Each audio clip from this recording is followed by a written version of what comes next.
بسم الله الرحمن الرحيم الحمد لله رب العالمين والصلاة والسلام على رسول الله صلى الله عليه وسلم. எல்லா புகழும் அல்லாஹ் ஒருவனுக்கே உரித்தாகுக. அல்லாஹு ஜல்ல சுப்ஹானஹு வ தஆலா அத்தியாயம் 87 அல் அலா என்ற அத்தியாயத்தில் 6வது வசனத்திலிருந்து இவ்வாறு சொல்லுகிறான். சனுகுரிஹுக ஃபலா தன்சா, நபியே, இந்த குர்ஆன் ஷரீஃபை நாம் உங்களுக்கு ஓத கற்பிப்போம். அல்லாஹ் நாடினாலன்றி அதை நீங்கள் மறக்க மாட்டீர்கள். இல்லா மாஷா அல்லாஹ் இன்னஹு யஅலமுல் ஜஹர வமா யஹ்ஃபா, நிச்சயமாக அவன் மறைந்திருப்பவைகளையும் வெளிப்படையானதையும் நன்கறிகின்றான். வனுயஸ்ஸிருக லில் யுஸ்ரா, நம்முடைய பாதையை நாம் உங்களுக்கு எளிதாக்கி தருவோம் என்று அல்லாஹ் ஜல்ல சுப்ஹானஹு வ தஆலா இங்கே சொல்லுகிறான். மேலே கூறப்பெற்ற வசனங்கள் மூலம் இறைவன் தனது நிகரில்லா ஆற்றலை எடுத்து காட்டுகின்றான். மேலும் இந்த திருக்குர்ஆனின் வசனத்தில் அண்ணல் நபி ஸல்லல்லாஹு அலைஹி வஸல்லம் அவர்களை தன்னுடைய இறுதி தூதராக்கி யுக முடிவு நாள் வரைக்குமான மனித ஜின் சமுதாயங்களுக்கு நேர்வழி காட்டிடும் திருக்குர்ஆனை பற்றி கூறுகிறான். எப்படி கூறுகிறான்? நபியே, திருக்குர்ஆன் இதர நூல்களை போன்றல்ல, மாறாக எமது அழியா சொற்களாகும். இதனை ஜிப்ரீல் அலைஹிஸ்ஸலாத்து வஸ்ஸலாம் அவர்களின் மூலமாக மிக பத்திரமாக உமக்குள் இறக்கி அருளுகின்றோம். வானவர் ஜிப்ரீல் அலைஹிஸ்ஸலாத்து வஸ்ஸலாம் அவர்கள் அதனை நெஞ்சத்துள் பதியுமாறு ஓதி காட்டுவார்கள். அவர் ஓதி முடித்து உம்மை ஓத வைக்கும் முன்னரே உங்களுக்கு மறதியான சில சொற்கள் விடுபட்டு விடுமென்ற அச்சம் மேலிடுவதால் உங்கள் உதடுகள் முணுமுணுக்கின்றன.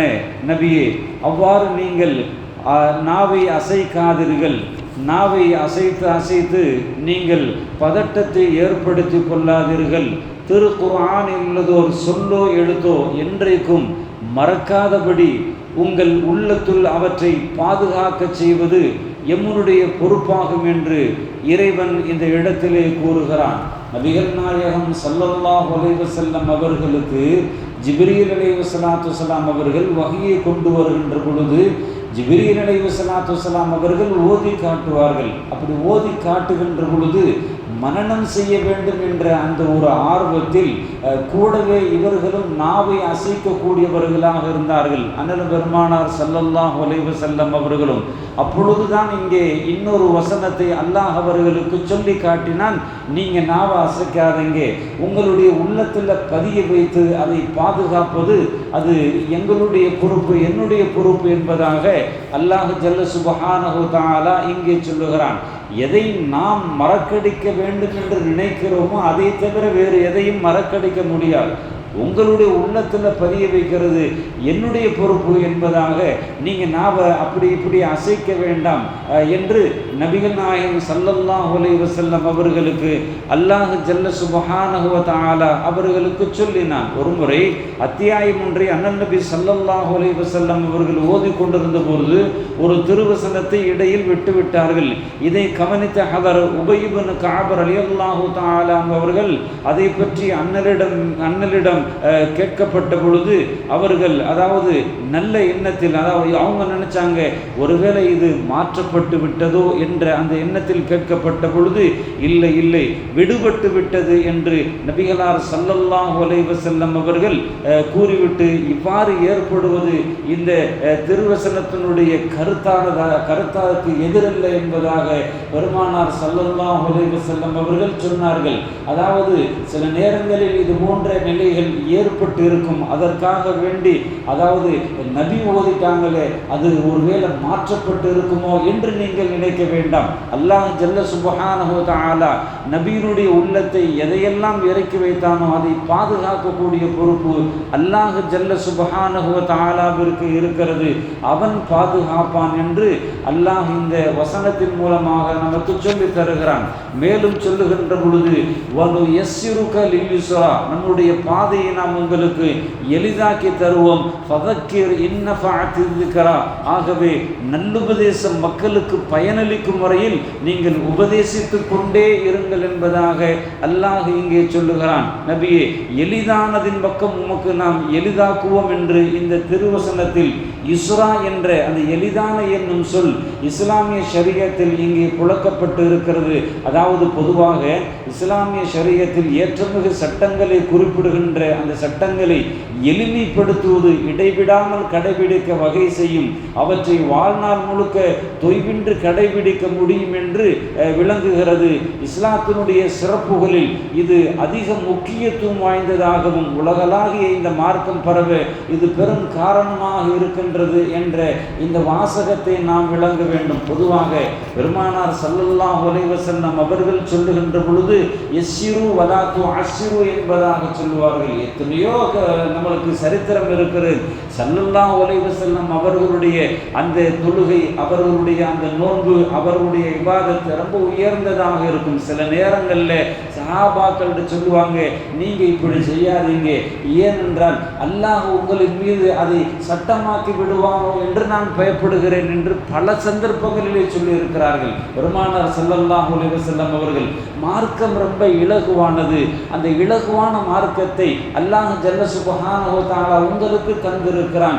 உங்களுக்கு எதை இலகுவாக்கி தந்திருக்கிறானோ அதை நீங்கள் பின்பற்றுங்கள் என்று பெருமானார் ஸல்லல்லாஹு அலைஹி வஸல்லம் அவர்கள் நமக்கு சொல்லி தந்திருக்கிறார்கள். அறிவுரைகள் பயனளிக்கும் என்ற அந்த சொல்லை ஸல்லல்லாஹு அலைஹி வஸல்லம் அவர்கள் நிறைய இடங்களில் நமக்கு சொல்லி தந்திருக்கிறார்கள். எனவே மார்க்கம் என்பது ரொம்ப லேசானது தான். அதை யாரும் கஷ்டப்படுத்திக் கொள்ள வேண்டிய அவசியம் இல்லை.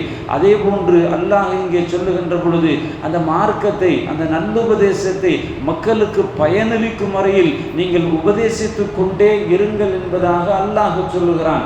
ஏன் உபதேசித்து கொண்டே இருக்க வேண்டும்? சயதக்கரு மை யக்ஷா, நிச்சயமாக அவர் அல்லாஹ்வுக்கு பயப்படுகின்றாரோ அவர் இதனை கொண்டு நல்ல அறிவை பெற்றுக் கொள்வார் என்று சொல்லுகிறான்.